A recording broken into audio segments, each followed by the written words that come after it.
saca para afuera, Ajá. ¿ya? Pero Saturno es constrictivo, te contrae y es el gran maestro Ya. que hace que tú tengas que sobrepasar las pruebas kármicas que vienen. Ajá. Entonces Saturno te muestra tus conflictos, ¿ya? Y te obliga a resolverlo, Ya. ¿ya? Ujú. Y Júpiter es el que te lo está mostrando aquí, ¿ya? Entonces, y en oposición al Sol, porque obviamente el Sol es tu ser más interno, ¿no? Ujú. ¿Ya? Y entonces se genera esa confrontación entre ese ser interno y lo que te están obligando. Entonces, nos estamos viendo a un nivel global, Ujú. a un nivel global, nos vemos en la necesidad de que las personas se encuentran en esa dicotomía de la necesidad de resolver aspectos internos ahora ya. Ujú. Claro. Y por eso es que todo está tan caótico, la gente está expresando muchas de las cosas que no podía expresar porque obviamente no se le estaba manifestando, se están manifestando ya, hacia afuera. Por eso hay que verlo con alturas de mira y ver que Mm. todo esto es un proceso también evolutivo. Claro. No hay que verlo como, oh, esto es un caos, todo lo que está sucediendo es malo. No, Mm. no necesariamente. Y cuando revisé hoy día en la mañana la carta astral, ahí me pude dar cuenta que no, que forma parte de la evolución y estos movimientos planetarios nos están mostrando y nosotros tenemos que, al darnos cuenta, Ujú. aprovechar las circunstancias. Claro. Claro, la vida me está mostrando mis propios conflictos, me lo está mostrando. ¿Qué otra oportunidad voy a tener en que la vida me las muestre? Se dan en pocas ocasiones en la vida. Sí. Y que te la esté mostrando y nos lo estén mostrando de una forma transgeneracional, eso es magnífico. Hay que Oye, verlo esa. desde ahí. Hola, buen día. Hay que verlo Oli, desde Oli. ahí. ¿Me Buen escuchó? Sí. día. ¿Cómo están? Buen, Bien, ¿y tú? muy Me bien, perdí la Jimena, ¿cómo charla está? bella. ¿Ah? Sí, sí, pero Estamos hablando no de lo habíamos explosiva que está la gente. avanzado tanto. Sí, está fuerte el movimiento Mm. astrológico. Sí. Sí, justamente estábamos viendo el por qué la gente está tan movida, ¿ya?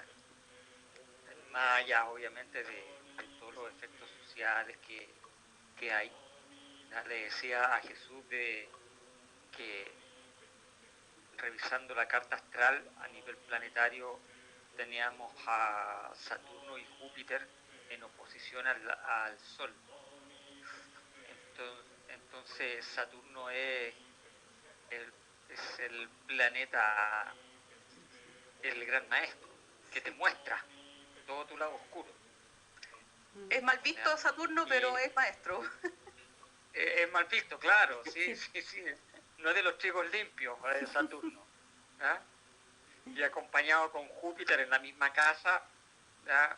Bueno, Júpiter es más expansivo en ese sentido, tiende como a poner el equilibrio, pero en cierta manera también nos está mostrando su lado tan luminoso porque se encuentra en una oposición con el Sol.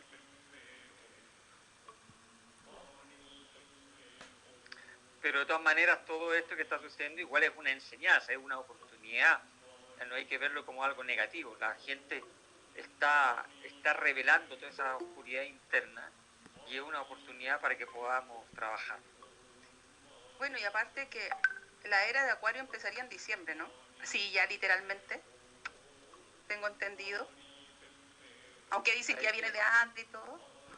Sí, yo sostengo también esa teoría, porque las influencias energéticas planetariamente hablando ya no son como de una fecha en otra.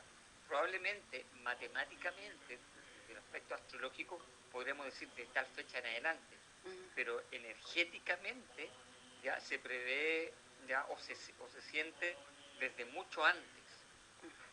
¿Ya? Es como cuando transitamos de un signo a otro. bien, no podemos decir, claro, matemáticamente un signo puede empezar el 22 de un mes, al Claro. 21 del mes siguiente, pero la influencia del signo que le precede, ¿ya?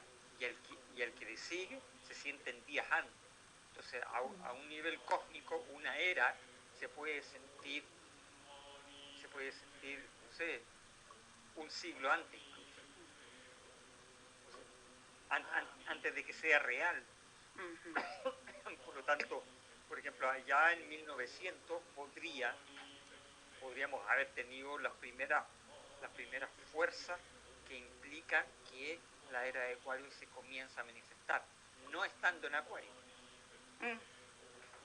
no estando en Acuario, porque estábamos en Piscis. ¿Ya? Pero obviamente la era de Acuario viene a revelar todo lo oculto, viene a generar grandes transformaciones, entonces viene a mostrar todo lo que nosotros en la era de Piscis tuvimos completamente oculto. ¿Ya? Si la era de Piscis fue muy, muy oculta, muy oculta, se caracterizó obviamente por esa característica, como la era anterior, que era la era de Aries, ya que era de mucha confrontación. Nosotros creemos que la era anterior era de mucha confrontación, pero no. La era de Aries fue completamente confrontacional, y dentro de la historia es donde ocurren las grandes guerras entre tribus, entre a pesar de que, claro, las poblaciones eran más pequeñas que las poblaciones de ahora. Ahora tú aprietas un botón y puedes destruir el planeta completo, ¿cierto? Pero la fuerza la fuerza o la intensificación de la violencia no necesariamente significa que ahora sea más violento que antes. Lo que sucede es que ahora tenemos más gente violenta, pero la intensificación de la violencia ya era una de las grandes características de la era De Aries, decía usted. de Aries, exactamente. Por ejemplo, cuando nosotros vemos estas culturas antiguas, ya por ejemplo, el judaísmo pertenece a la era de Aries. Por eso es que en cierta manera se presentan tanto dioses como profetas con una intensidad iracunda bastante fuerte. ¿Te has dado cuenta de eso? Claro, tú tienes deidades muy iracundas, ¿ya? Como también tienes profetas demasiado iracundos, ya con una intensificación sumamente grande. ¿Ya? Cada era tiene sus ciertas representaciones con sus ciertos avatares, maestros, espirituales, etc. Y todo eso. Así es bastante interesante el poder darse cuenta de las características que va teniendo cada una de las eras y cómo van influyendo en la espiritualidad, también como en la psique del ser humano. Qué interesante conversar esto y con la gente que igual nos está acompañando. Esto no tiene que ver con la charla de hoy día, pero... No tiene que ver con la charla, pero todavía tenemos tiempo para... Pero podría ser un futuro tema. ¿Cierto? Sí. La era de Acuario. Antes de la hora podemos hablar de cualquier cosa contingente, ¿cierto? Que se nos puede ir ocurriendo. Ya después, cuando se acerca la hora, dice, bueno, ahora abordemos el tema que nos convoca, ¿cierto? Pero podemos hacer un preámbulo abordando, por supuesto, cualquier otro tema que sea de interés que haya salido en el momento. Bueno, hola Carolina. Buen día, Natalia. Buen día. Todos. Carolina, tenemos a José de Castro, Catherine, Hola, Natalia, Buen día. Paula, Polín, Totari, no sé quién es Totari, pero hola, Vicente. Bueno, a poco se nos van agregando nuestros amigos. Muy buen día.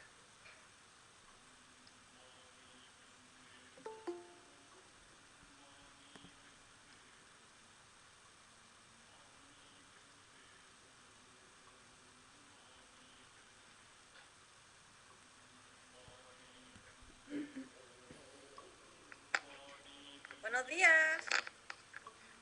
Buenos días. Buen día, Bárbara. Buen día a todos. Buen día, Bárbara. Buen día.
Bueno, estamos ya en la hora, así que vamos a comenzar. Le voy a dar el pase a Jimena para que podamos comenzar nuestra reunión del día de hoy. Bien, siendo las 12:02, buenas tardes ya a todos aquellos que están presentes, los que se van uniendo de a poco en este conversatorio. Tenemos amigos que ya son habituales y qué alegría poder verlos, porque se nota que hay un interés por este tipo de conocimiento y se agradece. Y participan, y esto es la sanga, esto es el ir entre todos construyendo este conocimiento, este grupo, este debate. El día de hoy el tema a tratar es el mercado espiritual. La frase ya dice harto. ¿Cuántos de nosotros, y me incluyo, hemos estado en una búsqueda de algo, una búsqueda espiritual, algo que nos llene, algo que nos haga ver cosas diferentes a lo habitual? Hay una búsqueda. Y en esta búsqueda podemos caer en una tremenda gama de conocimientos para buscar algo que inclusive muchas veces no lo encontramos. Por más que buscamos, no encontramos. Y tomamos una serie de cursos, pertenecemos a un montón de grupos, de diferentes líneas. Digamos, hago una culpa, porque también he sido parte de esa trayectoria de la búsqueda espiritual. Años, sin mentirles, tengo un montón de diplomas de la cantidad de cursos guardaditos ahí, pero finalmente llegué acá y aquí me quedé. Pero de eso se trata, de hacer como esta reflexión, esta autorreflexión de todos aquellos que estamos en este camino, que nos resuena lo espiritual y qué hemos hecho al respecto. ¿Cuál ha sido nuestra forma de abordar este tema en nosotros mismos? ¿Por qué buscamos afuera aquello que a lo mejor está dentro? Es solamente saber entrar dentro de sí mismo. Entonces, aquí va a quedar abierto el debate, como siempre. Yo creo que hay muchos que se sienten identificados también con este tema. Así que Para iniciar el conversatorio, por supuesto, y que instale el tema, le dejo el pase al maestro. Maestro, por favor. Hola, bueno, muchas gracias, Jimena, y muy buen día o buenas tardes ya a cada uno de ustedes. Eh, Como siempre, es un gusto poder compartir las enseñanzas y un momento de reflexión y de aprendizaje entre todos, donde podemos compartir estos temas y poder debatir de una forma amplia, con un criterio amplio, de una forma bien respetuosa y donde todos los puntos de vista son bienvenidos. Y bueno, así como decía Jimena, que estuvo transitando probablemente por muchas partes hasta que encontró en el Dharma del Buda un punto de equilibrio. Todos los seres humanos, en mayor o en menor medida, buscamos respuestas a muchas de nuestras necesidades espirituales que se dan por consecuencia de un vacío o un desconocimiento del funcionamiento de la propia mente, en virtud de muchas emociones que por lo general el ser humano no es capaz de abordar. Entonces, de ahí en adelante comienza esta búsqueda donde comenzamos a incorporarnos en ciertos grupos que nos pueden entregar ciertos valores, pero que no necesariamente nos hacen crecer espiritualmente. Entonces, lo primero que nosotros tenemos que hacer es aprender a discernir lo que es una verdadera espiritualidad de lo que es una falsa espiritualidad. Bien, los grandes maestros espirituales de muchas de las religiones en el mundo, que estamos hablando de siglos y siglos atrás, que encontraron un verdadero camino, enseñaron el camino y posteriormente el mismo ser humano lo empezó a desvirtuar y lo transformó finalmente en un mercado, ¿ya?, donde podía obtener ciertos recursos y cierto reconocimiento personal, ¿ya? Entonces, de esa manera todo el mensaje original se ha ido perdiendo en el tiempo. Y no creo que haya algún tipo de filosofía o de religión que se haya podido mantener pura en el tiempo. No obstante, creo que es la responsabilidad del mismo practicante que pueda ir filtrando y encontrando finalmente la pureza de ese camino espiritual que ha estado buscando por una o por otra parte. Y en este discernimiento yo creo que lo principal es tomar en consideración lo siguiente. Sea cual sea el camino que el ser humano tome, no estoy hablando del budismo propiamente tal en este aspecto, sino que cualquier camino espiritual.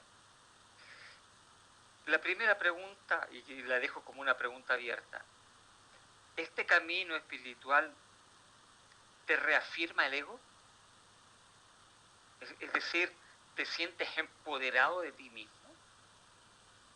¿O te hace ver la visión real de la personalidad? Son dos preguntas muy distintas. ¿Por qué? Porque muchas de algunas filosofías o movimientos espirituales generan una reafirmación de la personalidad en vez de una visión real de la personalidad. Por lo tanto, cuando nosotros hablamos de espiritualidad, la personalidad no está incluida en ella, el ego no está incluido en ello. Por algo es espiritualidad. Entonces, si me está reafirmando lo que yo soy en virtud de la personalidad, probablemente no es el camino verdadero al cual podemos llamar un camino espiritual. Segunda pregunta, que se deja abierta, o lo dejo abierto para la reflexión, obviamente. La filosofía que estás tomando o la religión que estás tomando te diferencia del resto de las personas? Es decir, ¿te diferencia siendo tú superior a las otras personas? ¿O te haces uno con todo lo manifestado? Interesante reflexión. Porque ¿qué es lo que pasa, por ejemplo, con ciertas religiones? No voy a nombrar una en particular. Cuando te haces diferente del resto, se genera una división entre tú y yo. Y cuando hago diferenciación entre tú y yo, no puedo empatizar y no puedo ser compasivo frente al otro. Aunque todos pueden hablar de amor y de compasión, cuando yo hago una diferenciación, y en esta diferenciación yo estoy por arriba del otro, entonces no es real. Tercera pregunta para aprender a discernir. Lo que en la filosofía o la religión que yo he tomado como mi camino espiritual, ¿tiene la verdad última y absoluta?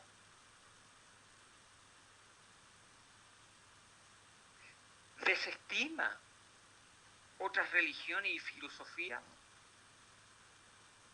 Porque si caemos en lo absoluto, hay dogma. Si desestimo otra religión y filosofía, hay dogma. Puede que lo que yo practique espiritualmente esté basado entonces en una creencia, y eso es dogma.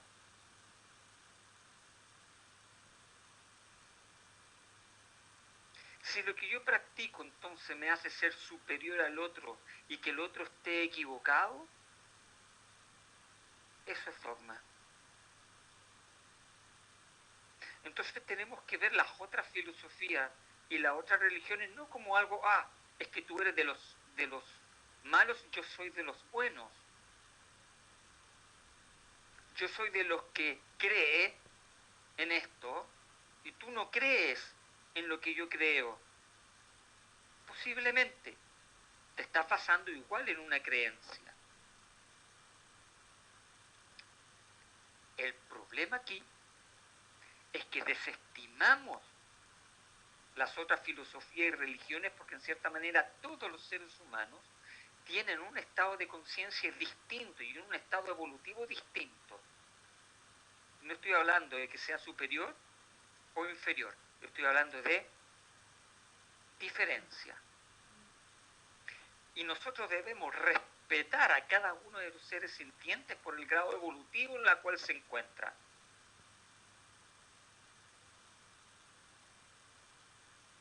Y el solo hecho que se encuentre en un grado evolutivo distinto, eso ya es merecedor de respeto.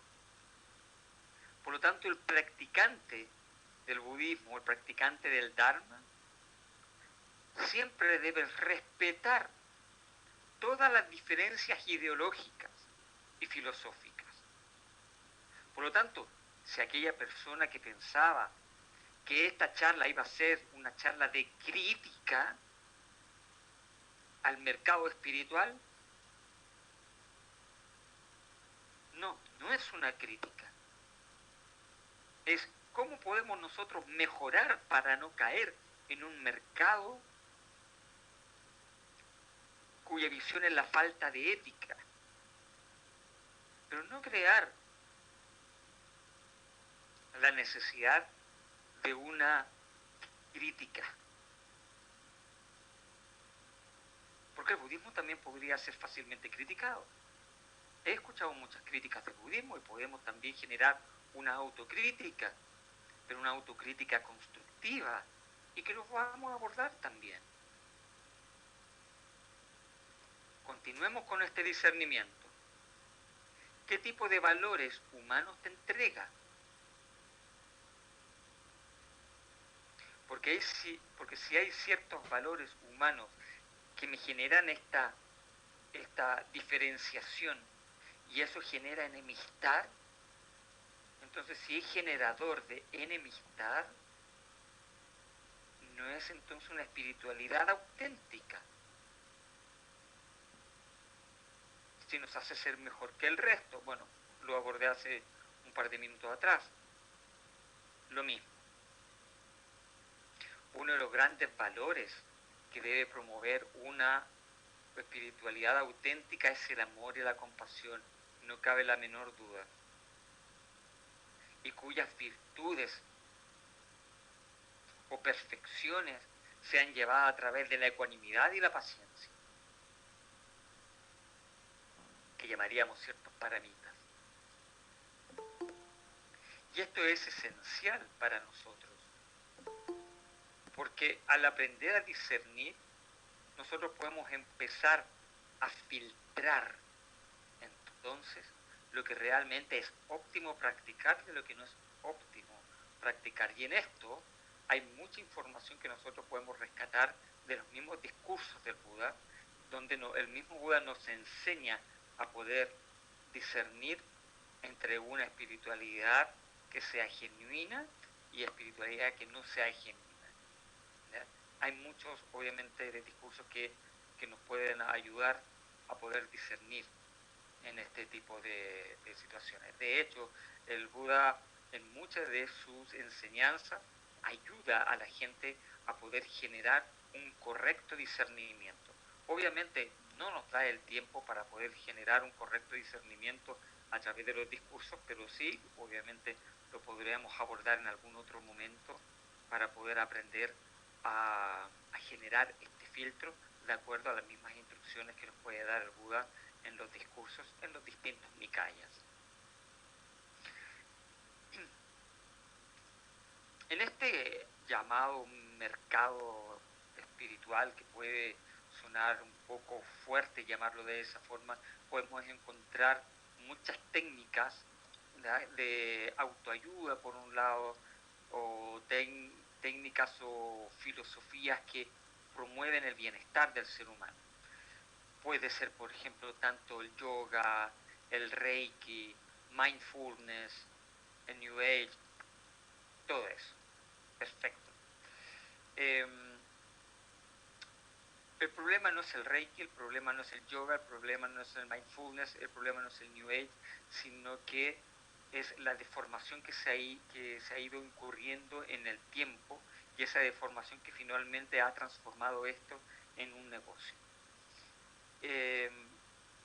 Por ejemplo, cuando hablamos de Reiki, ¿ya?, que Reiki es una filosofía, y fíjense bien, cuando ustedes estudian, ¿cierto?, la filosofía del Reiki, más allá de la imposición de manos, etcétera, y los niveles de enseñanza que adquiere, cuando vemos tanto la historia desde sus orígenes en adelante, siempre en el Reiki estuvo involucrada la meditación.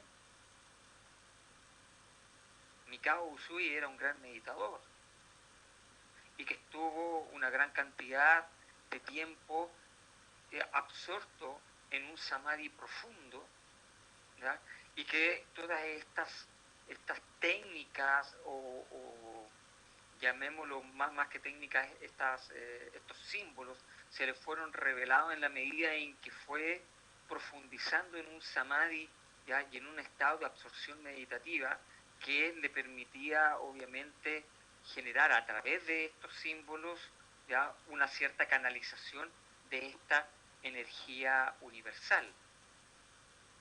Pero bien, encontramos hoy en día, y esto lo he comentado obviamente mucho con Joana, que ustedes saben que es la directora de la Escuela Buda Dhamma Chile, pero paralelamente también es la presidenta de la Asociación Chilena de Reiki, ¿ya?, y hemos comentado esto también de la misma forma, ¿ya?, y ella también ha opinado con el mismo criterio, ¿ya?, donde se ha encontrado con ciertas personas o ciertas escuelas de Reiki donde ofrecen un Reiki de un primer y segundo nivel el mismo fin de semana, ¿ya?, y que puedes sacar la maestría en un mes, cuando realmente ser maestro, ¿qué significa ser maestro?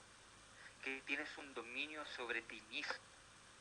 Y el dominio sobre ti mismo no lo da un cartón, no lo da un título. El dominio sobre ti mismo se da exclusivamente cuando tú tienes una visión interna real de ti misma y has transformado la espiritualidad en tu forma de vida, y eso no lo puedes conseguir en un fin de semana. Pasar de un nivel 1 a un nivel 2, una persona éticamente responsable o un reikista éticamente responsable debería pasar un año mínimo. Un segundo nivel o un maestro Reiki debería tener un estudio no menor a una carrera técnica de unos 3-4 años.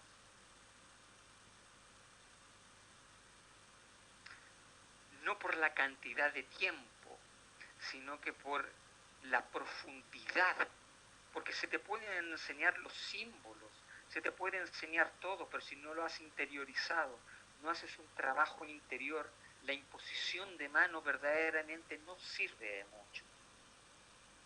Entonces, cuando elijas Reiki como tu camino espiritual, elígelo bien, pero elige a un maestro que sea maestro de sí mismo y que haya tenido un camino recorrido en la vida que le haya permitido transformar su mundo interior. Ética. Todo se basa finalmente en la ética. Y si ese es tu camino como reikista, qué maravilloso sea. Y si eso te hace tener una vida más amorosa y más compasiva, que ese sea tu camino. Si has encontrado que ese es tu camino. Si tu camino es el yoga, lo mismo, pero el yoga de hoy no es el yoga que se enseñaba antiguamente en la India. Yoga significa unión, ¿cierto? Lo que en el latín se llama religare, que de ahí sale la palabra religión, religare, yoga, es completamente lo mismo, obviamente una palabra está en sánscrito, ¿cierto? Y religión que viene del religare, que del latín, ¿ya? Pero finalmente es lo mismo, yoga, unión de cuerpo, mente, espíritu, pero ese cuerpo, mente y espíritu también es una filosofía de vida. No se trata de ir a clases 3 veces a la semana a poder demostrar que puedes hacer ciertos asanas. El yoga lo vives en el día a día. Pero encontramos el yoga de la luna, el yoga para las mujeres embarazadas, el yoga esto. El yoga es uno. El yoga es uno. Que pueden existir distintas técnicas. El hecho que ya lo estemos separando, ya deja de ser yoga, ya no es unión. Porque estás segmentando distintos puntos que tienen que confluir en uno solo. Entonces estamos tomando el yoga y lo estamos descontextualizando. Y eso es lo que nosotros hacemos por lo general en Occidente, que es descontextualizar una filosofía de vida que permite real transformación en el individuo. Y no me cabe duda que los grandes yogis son personas que no necesariamente personas iluminadas, bien, pero que son personas con mucha sabiduría interior, ¿ya? Que han podido generar esa transformación interna que genera esa unión de cuerpo, mente, espíritu. Entonces, cuando genero esta segmentación y le voy quitando el aspecto filosófico, lo puedo crear en un mercado fácilmente. Lo mismo ha ocurrido con la occidentalización del budismo. Mindfulness es una palabra inglesa de un concepto pali que es satipatthana. Si usted traduce el satipatthana como el satipatthana sutta, lo traduce al inglés mindfulness. Y ha llegado obviamente la técnica con la descontextualización filosófica.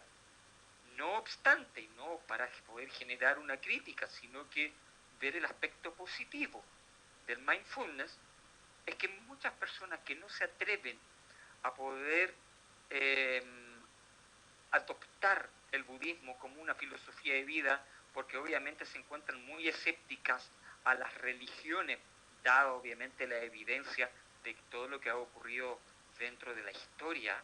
Obviamente el ser humano se encuentra muy escéptico, ¿ya?, al poder, a la necesidad de pertenecer a un grupo filosófico o de practicar cierta filosofía. Entonces, mejor algo más light, algo desprovisto del marco filosófico o desprovisto de todo tipo de religiosidad para no tener que comprometerme propiamente tal.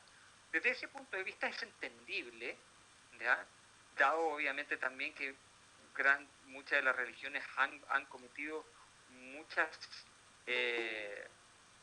acciones muy reprochables que han sido descontextualizadas también de ese propio religare, ¿ya? Pero tomándolo desde un punto de vista positivo, muchas personas que han encontrado en el mindfulness una visión interna, ¿ya?, a pesar de lo desprovisto del marco filosófico, han llegado al budismo, a las distintas tradiciones, sea el Theravada, el Mahayana o el Vajrayana, cualquiera de ellas. Y se han encontrado con la sorpresa de que el budismo es 100% una espiritualidad de investigación interna, ¿ya?, y no de creencia propiamente tal. ¿Bien? Pero la sociedad occidental lo que hace es crear en el budismo una imagen continua de una religión occidental. Y ese es el problema que nosotros tenemos como occidentales, que finalmente vemos en el budismo como si fuera una religión, como si fuera un hinduismo reformado, como si fuera un cristianismo 2.0, y no estamos viendo verdaderamente que el budismo es la ciencia de la mente, porque utiliza un método científico para poder ver realmente lo que está ocurriendo en tu interior. No indaga en creencias, sino que en una investigación interna. Y que se basa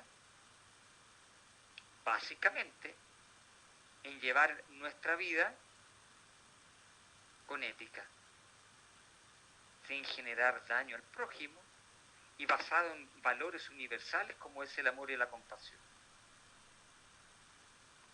Básicamente eso.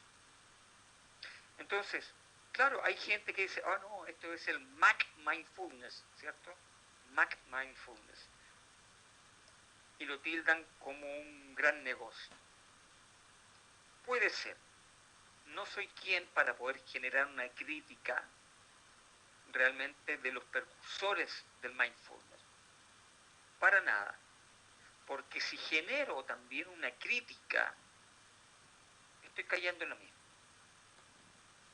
No, porque puede haber mucho beneficio desde el aspecto espiritual para que la persona pueda ver un poco más allá. El problema son las personas que generan mediante la falta de responsabilidad y la ética una entrega sin el sustento que lo origina o que lo debería originar. Ese es el problema.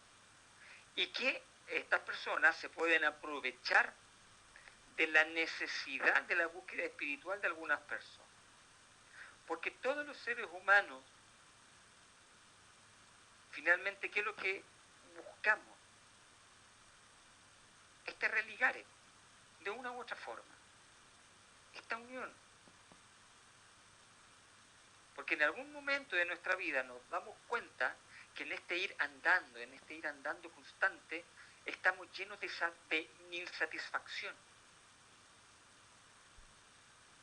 En cierta manera nos damos cuenta de las 4 nobles verdades sin que seas budista. Te das cuenta de la primera noble verdad, te das cuenta de la existencia de dukkha, te das cuenta que la vida está llena de insatisfacción. Y estás buscando la causa, y estás buscando el remedio. Cuando vemos las 4 nobles verdades desde su verdadera intención, ¿qué es lo que le ocurrió finalmente al mismo maestro Gotama? Que a pesar de que lo tenía todo, se encontraba insatisfecho. ¿Por qué? Entonces todas las personas también se encuentran insatisfechas. Ahora el problema es que en esta necesidad de un camino espiritual, muchos ofrecen la reafirmación de la personalidad y al apegarse a las sensaciones de placer. Y ahí está el problema. Ahí está el problema.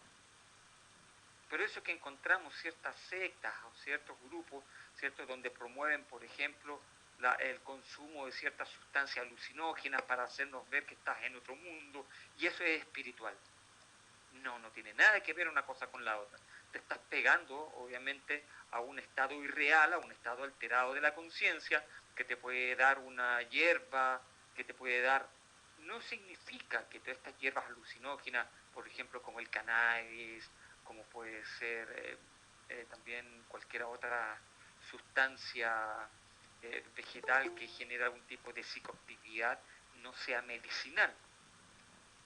Todo lo que es medicinal,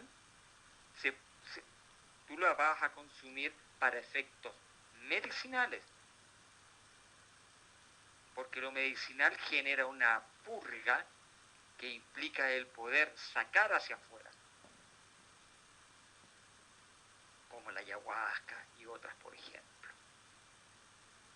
Pero si tú tomas eso como un camino espiritual y estás constantemente consumiendo, estás alterando la conciencia. Por eso es que el Buda decía, no, aquí y ahora, si la espiritualidad es el momento presente. Entonces, si reafirmamos el ego, por un lado, y nos apegamos a las sensaciones de placer, el placer es la contracara del displacer, finalmente. Lo hemos explicado en reuniones anteriores.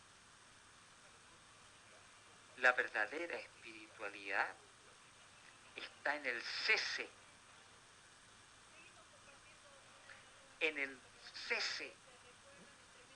de las sensaciones, en el cese de la emocionalidad, en el estado donde la mente no se quebranta, donde la mente no se conmueve, donde se encuentra quieta, en el vacío. Ahí está. Una espiritualidad sin vacío es una espiritualidad de la forma. Y la espiritualidad de la forma te mantiene atada al samsara. Pero hay que entender, hay que comprender que hay personas que necesitan de esa espiritualidad atada al samsara y al deseo. Y que si no la tuvieran, estarían completamente desesperadas. Hay que entender, hay que comprender. Como también hay personas que se encuentran también en el budismo un gran camino espiritual, pero no se atreven a enfrentarse al vacío. No se atreven a enfrentarse al cese. Entonces dicen, no es para mí, no es el momento. Bien, perfecto. Se trata simplemente de que no es tu momento. no quiero decir con esto que sea mejor o que no sea mejor.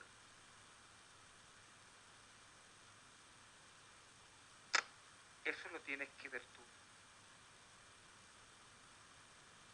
No puedo personalmente decirte el budismo es lo mejor para ti. Eso lo tienes que descubrir tú.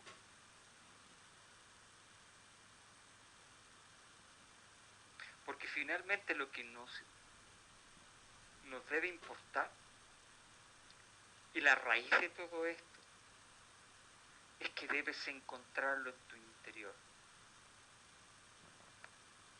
En la historia de la humanidad, a través de distintas filosofías y templos, se han levantado templos,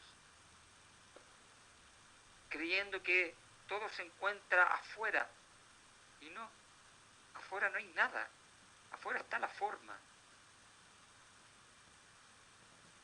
Tienes que ir dentro y aprender a conocerte a ti mismo.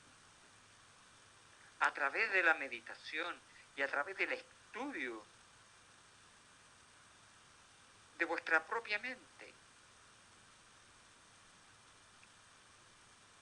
Por eso es que nosotros tenemos que ver con ojos compasivos también, tanto al mindfulness, al yoga, al reiki, etc. El New Age es lo otro, que es una fusión, es una filosofía metafísica del cristianismo en fusión con el budismo. New Age, nueva era. Entonces, al cristianismo primitivo es vieja era. Todas las religiones son vieja era y el budismo también es vieja era. Esto es nuevo. Lo nuevo es más evolutivo. New Age, de la era de Acuario. Pero finalmente también nos encontramos con la misma situación. Nos hemos encontrado con frases New Age del budismo que el Buda nunca dijo. Encontramos todas estas frases célebres y al final dice Buda, Siddhartha Gautama. Si esa frase no viene con una referencia que diga, por ejemplo, MN15, Majjhima Nikaya 15, por dar un ejemplo, entonces el Buda no lo dijo. Todo lo que dijo el Buda está escrito.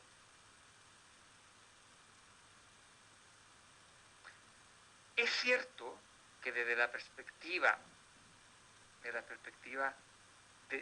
filosófica existen muchas similitudes entre el cristianismo y el budismo. Hay mucho ahí. Pero apuntan también a desarrollos espirituales un poco diferenciados. Pero no podemos también, por un lado, si tenemos a New Age que saca un poco de los aspectos religiosos del cristianismo, ¿ya? Y genera también algunas ideas del budismo y crea finalmente una masa nueva. Pero esa masa nueva no necesariamente implica que es un conocimiento directo, porque lo que se está diciendo ahí no necesariamente ni lo dijo el Cristo ni lo dijo el Buda. Bien. No obstante, cuando leas sobre New Age, hay ciertos valores que sí, tú los puedes rescatar, y los podemos rescatar. O sea, aquí lo que nos debe importar a cada uno de nosotros es la capacidad de discernir entre lo que es verdadero y lo que no es verdadero. Lo que es realmente constructivo a nivel espiritual y lo que no lo es. No de generar una crítica. Lamentablemente, muchas de estas religiones y filosofías que hemos abordado generan mucha crítica entre sí y entre distintas sectas de las distintas religiones y entre una sola incluso. Desde la perspectiva del budismo, todas se merecen su máximo respeto y valoración. incluso las distintas escuelas de budismo que difieren en la forma, no difieren en el fondo. Y nosotros como occidentales tenemos algo muy importante, porque, por ejemplo, un tibetano va a practicar budismo tibetano, pero difícilmente podemos encontrar a un tibetano que practique budismo Theravada.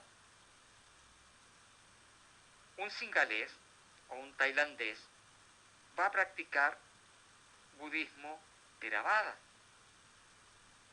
Difícilmente va a practicar budismo tibetano, por aspectos culturales, geográficos, etc. Pero a nosotros los occidentales, que hemos adoptado el budismo como una filosofía de vida, tenemos la capacidad de tomar aspectos de las distintas escuelas, no para crear una filosofía nueva, sino que para crecer espiritualmente. Entonces puedes tomar mucho del camino Theravada, mucho del Mahayana, del Zen, por ejemplo, y mucho del tibetano. Y si todo eso lo vas adoptando en función de lo que a ti te va haciendo sentido para tu vida, tómalo. Pero si hay cosas que no te están haciendo sentido es porque no es el momento en que lo tomes. Y eso es una espiritualidad saludable. Porque lo que impone una religión es que tú tienes que creer eso porque todos creemos en esto y porque así está normado. Es de esta forma, esto es. Una vez escuché a su santidad el Dalai Lama cuando hablaba sobre el método científico que ocupa el budismo, ¿ya?, para poder comprobar la veracidad de las mismas enseñanzas. Pero una vez dijo, si la ciencia logra en algún momento descubrir que el budismo se equivoca en esto, entonces el budismo tiene que reformarse, tiene que replantear, porque esto se demostró que no es así. A la fecha no ha ocurrido, porque de hecho muchos de los científicos que tienen una gran conexión espiritual son budistas, porque han encontrado finalmente que el budismo y la ciencia tienen algo y mucho en común, que es el método de investigación.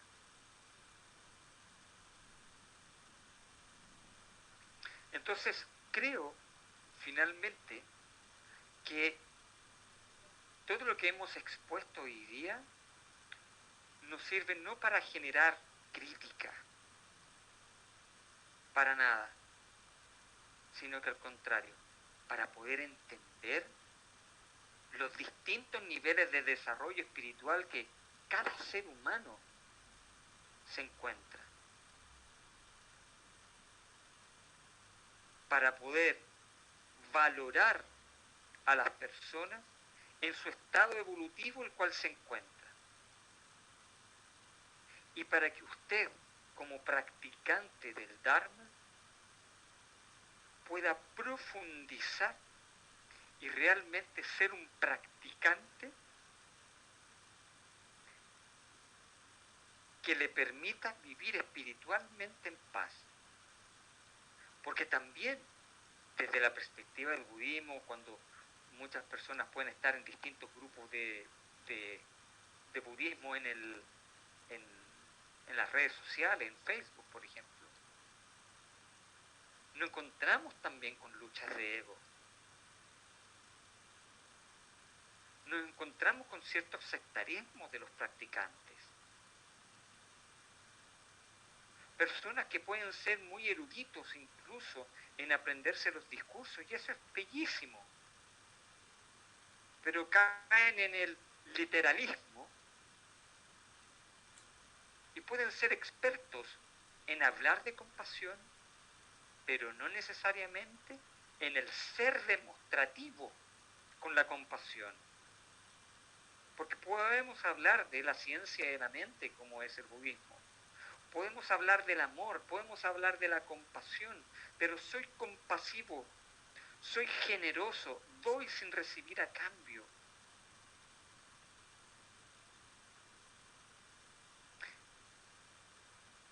Promuevo un estado de paz constante,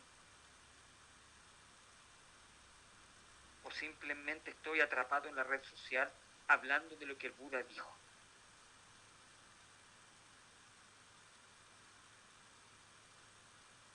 Mucha teoría, poca práctica. Y eso es algo que por lo general le sucede al practicante occidental. Mucha teoría, poca práctica. Y podemos tomar cursos y esto de distintas cosas.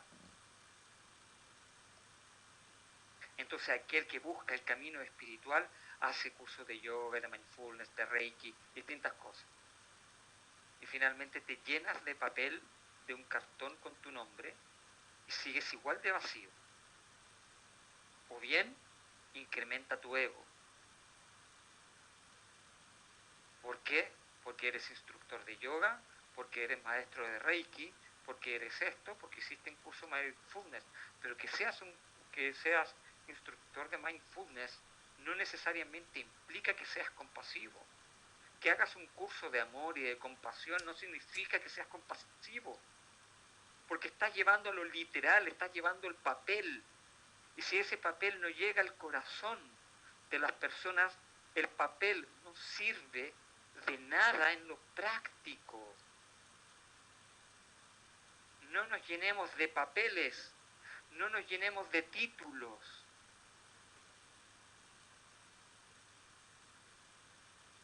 Llénate del espíritu que está dentro tuyo. Tú eres tu propio templo, tú eres tu propio maestro y tienes que aprender a ser tu propio maestro, tal como la gran mayoría de los maestros espirituales de muchas de las otras religiones lograron encontrar en sí mismo. Ese es el verdadero camino espiritual. Ver hacia adentro, no es ver hacia afuera. Un verdadero maestro espiritual es aquel que te enseña a ti a ser tu propio maestro. Pero no lo vas a lograr ni en un fin de semana, ni en un mes, porque es toda la vida. Y en ese toda vida puedes incluso despertar. Muchas gracias y doy entonces el micrófono abierto para cualquier pregunta que pueda haber entre todos los aquí presentes.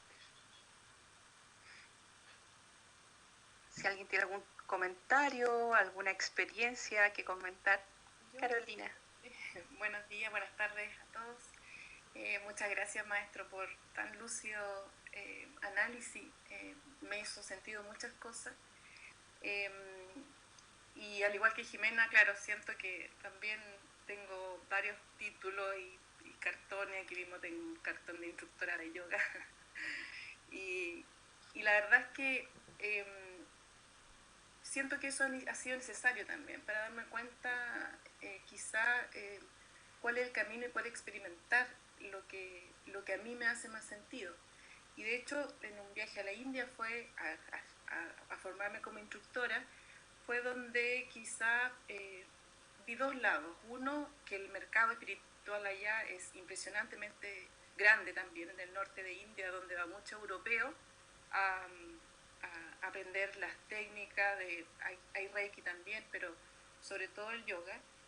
Y se hacen, van muchos gurús de todo el mundo, entonces es realmente un lugar donde se ve la parte del mercado, pero por otro lado yo creo que también es donde yo aprendí también muchas cosas, y a través del yoga y a través de lo que me enseñaron mis maestros allá, me acerqué al budismo tibetano, y por eso estoy como muy agradecida y ahora viviendo, experimentándolo, digamos, más allá de, de hacer de la teoría, en que estoy en un curso de filosofía budista. Eso me ha permitido la disciplina, ¿ah? Y la experiencia, y estoy como, es lo que me ha hecho más sentido hasta ahora. Pero me acordé de algo que, esto de buscar en distintas partes, en una satsanga de estas masivas que hacen, que van maestros de distintas partes, un europeo preguntó o hizo el comentario al maestro, le dijo, me gusta venir a la India todos los años por un tiempo, siento que en ese tiempo me siento tan bien, encuentro la verdadera calma, la felicidad. Y el maestro le contestó, entonces quiere decir que usted no ha entendido nada, porque en realidad, sí, porque en realidad la calma y la paz la tiene que encontrar donde usted está. No tiene que venir a la India para eso. Entonces, eso también es una gran enseñanza. O sea, buscamos afuera cuando realmente tenemos un tesoro tremendo por dentro por descubrir. Y en ese sentido también quisiera como... también estoy de acuerdo con el maestro en que todas estas técnicas de repente pueden ser el camino a encontrar lo que a uno verdaderamente le hace sentido. Por ejemplo, en el mindfulness, que hay, claro, un gran negocio muchas veces, y por curiosidad me he metido cuánto valen estos cursos, y un curso de 8 semanas cuesta alrededor de 400.000 pesos. Pero estos mismos institutos en este tiempo de pandemia han hecho mucho curso gratuito. Yo soy de la salud, por eso me han llegado la información de mindfulness, ¿ya? Y he tratado de explorar también para ver qué es lo que se dice, lo que se enseña, porque tengo mi propia práctica, pero además que me gusta explorar y saber qué se enseña. Y también no se habla del budismo, pero sí de la compasión, de la ecuanimidad, de ser amable con uno mismo, ¿cierto? De no emitir juicio. O sea, de alguna manera igual entregan esos conceptos, y quizá rescatar que mucha gente que se ha metido en esto por producto de este estrés que estamos viviendo, nunca ha tenido, por ejemplo, contacto con su respiración, o nunca se ha dado el tiempo para estar un rato tranquilo o seguir una meditación guiada como hacen ellos. Entonces, de alguna manera quería rescatar eso, que si bien no va con toda la filosofía detrás, podría ser una especie como, entre comillas, caballo de Troya, como para por lo menos crear la inquietud en las personas de tomar más conciencia del presente, de sí mismo, y probablemente el camino después a estudiarlo más en profundidad y a practicarlo, y la experiencia, que es lo que dice el maestro, que es lo más importante. Eso quería comentar. Sí, muchas gracias, Carolina. En efecto, ha sido un gran aporte, ¿ya? Porque si bien es cierto, la espiritualidad debe también sostenerse. Es decir, por ejemplo, si usted viaja a la India, ¿ya? Y va a aprender ciertas técnicas, etcétera, y a usted le van a cobrar, por ejemplo, por eso. En cierta manera, para que puedan enseñar, es necesario también que se le tenga algún tipo de valor agregado, porque para que tú enseñes necesitas esto sostenerlo en el tiempo. Entonces, cuando no existe la cultura de donar, por ejemplo, es necesario que se genere obviamente el recurso de alguna forma. El problema es cuando se genera un mercado en virtud de ello, con valores obviamente que no son accesibles para el común de las personas, ¿ya? Eso yo creo que es un gran problema, y obviamente que incurren ciertas personas con falta de ética. Pero, por ejemplo, muchos de los centros de Dharma en distintas partes de Europa, en Norteamérica como en Sudamérica también, ¿ya? Por distintas prácticas, retiros, etcétera, ¿ya? Tienen que poner un pequeño arancel para poder sostenerlo en el tiempo, porque no existe la cultura de la donación.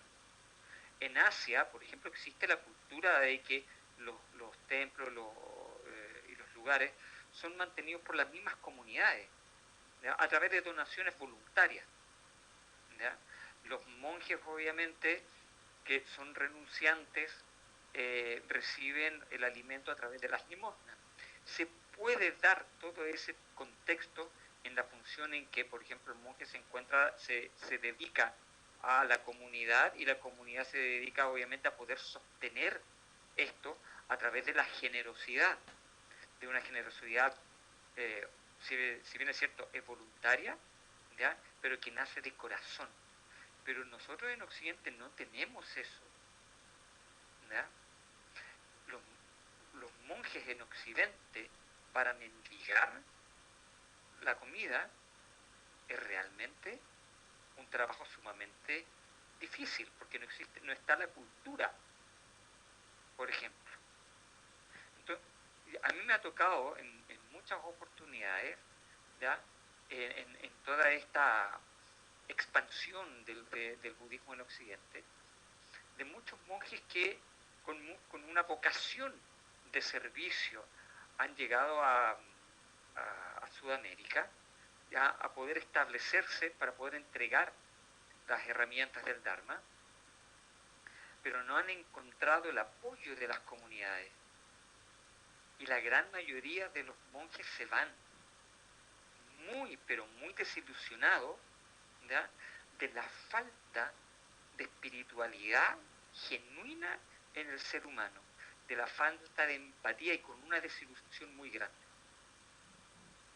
Muy, muy grande. Entonces, nosotros como seres humanos también nos estamos enfocando en una espiritualidad donde yo recibo o doy condicionadamente a cambio de algo. Pero el dar sin esperar nada a cambio es una virtud que muy pocas personas tienen. Y cuando hablamos de dar, no me refiero al dar exclusivamente bienes materiales o dinero, porque es lógico y se entiende que han habido muchos y muchos abusos, ¿ya? Cuando tú das dinero. Pero cuando tú das, ¿ya? Sabiendo de que hay una intención genuina, entonces se transforma en una virtud, ¿ya? Donde el miedo ya no es la piedra de toque. Nosotros tenemos que quitarnos toda esa consecuencia de las malas acciones de algunas personas de distintas religiones que han creado de esto un negocio que lamentablemente ha sido así, porque como se dice, pagan justos por pecadores, ¿no? Pero en lo genuino que es el Dharma, ¿ya?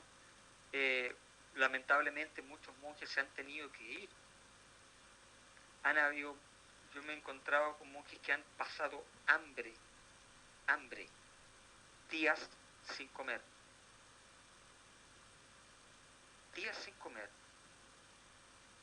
¿ya? Y no tienen los recursos, se enferman y han tenido que pedir un SOS, y las comunidades en India se lo han tenido que llevar de vuelta. Entonces nos estamos perdiendo de una oportunidad maravillosa, porque encontrarse, ¿ya? con maestros, con monjes que enseñen el Dharma de una forma desinteresada y que estén entregados a la vocación de servicio para que tú seas feliz. Imagínate eso. Y esto va para todos en realidad.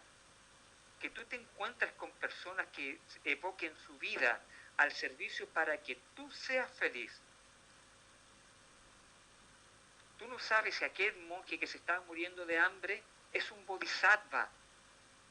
No sabes si ese monje que se estaba muriendo de hambre es un Buda. Le estamos cerrando las puertas a un Buda. Pero claro, llega el Dalai Lama y se llena el estadio.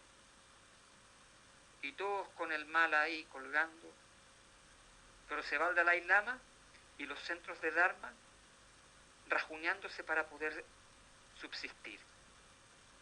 Eso no es genuino, porque finalmente, si tú enseñas el Dharma de corazón, tiene la misma validez que lo enseña el Dalai Lama, pero no se llena el estadio porque es el Dalai Lama. Entonces tu espiritualidad no es genuina, porque estás viendo a la persona y no el mensaje. Entonces, ¿qué es lo que importa? ¿Qué es lo que importa? ¿El mensaje o la persona? Fíjate. Y eso es algo que nosotros los occidentales hacemos muchas veces y cometemos ese error. Nunca un monje te va a decir que es un bodhisattva, un arahant o un Buda. Porque todo eso lo demuestra el corazón de la persona. Pero si alguien viene y te dice yo soy un Buda, dúdalo inmediatamente. Dúdalo. Si lo dice públicamente, no, dúdalo inmediatamente. Porque ya eso es ego. Entonces, no perdamos la gran posibilidad. Porque claro, muchas personas tienen que viajar a India para recibir enseñanzas de un maestro. Pero cuando te golpean a la casa y le cierran las puertas, ese es nuestro problema. Entonces, filtremos, aprendamos nosotros a filtrar y no a poner a todas las personas, a todos los maestros espirituales, a todas las filosofías y a todas las religiones dentro de la misma canasta. Porque si bien es cierto, han existido muchos abusos, y eso es verdad, no significa que toda la espiritualidad gire en función del abuso, porque eso es falso. Lo que sucede es que unos pocos manchan todo esto. Pero eso no es así, porque encontramos grandes personas de muchas filosofías y de muchas religiones con un corazón hermoso. Y eso es lo que nos debe nutrir. ¿Quiénes deben ser tus verdaderos amigos? Ellos.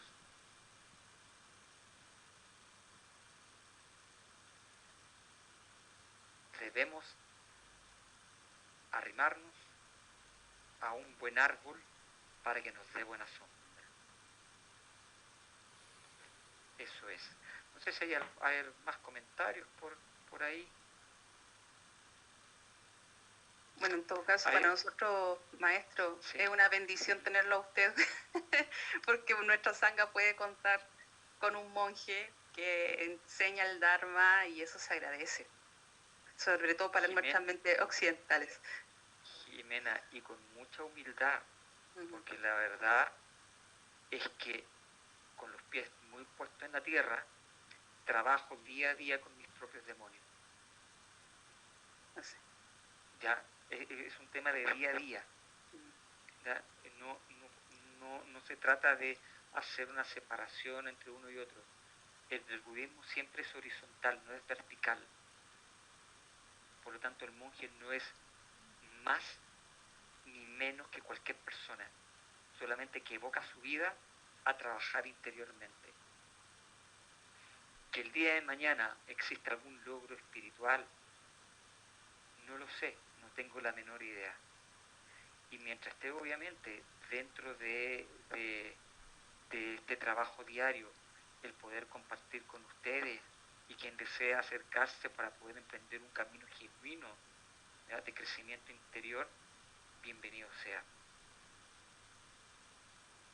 Eso es.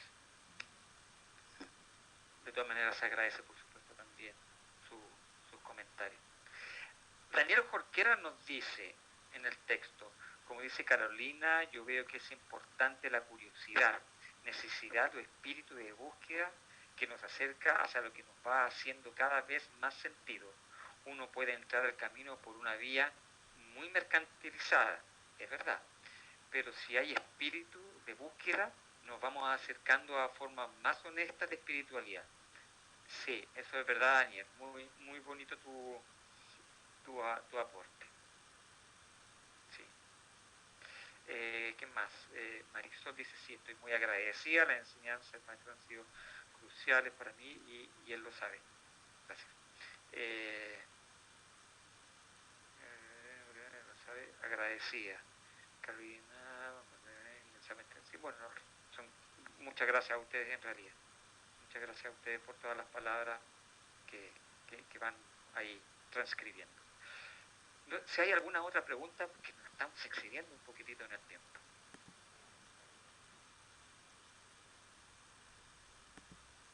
En realidad yo creo que quedamos bastante removidos y absortos de esta enseñanza que a todos nos tocó un poquitito. Así que se agradece debido y en honor al tiempo. Entonces vamos a agradecer. Dicen, podrían hacer 2 sesiones por semana. Bien, podríamos hacer 2 sesiones por semana. Bueno, lo vamos a tomar en consideración de acuerdo a los tiempos. Sería maravilloso.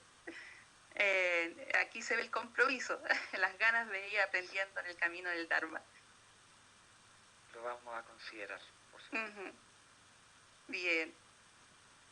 Bueno, agradecer como siempre la participación de todos. El próximo domingo el tema a trabajar es valores espirituales en la sociedad moderna. Los valores espirituales en la sociedad moderna. Así que, como siempre, los esperamos. Recuerden que si tienen alguna temática que quieran abordar, nos pueden escribir. Estamos visibles en cualquiera de las redes sociales y serán bienvenidos todas sus propuestas.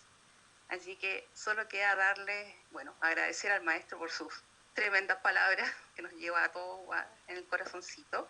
Y también muchas bendiciones para todos.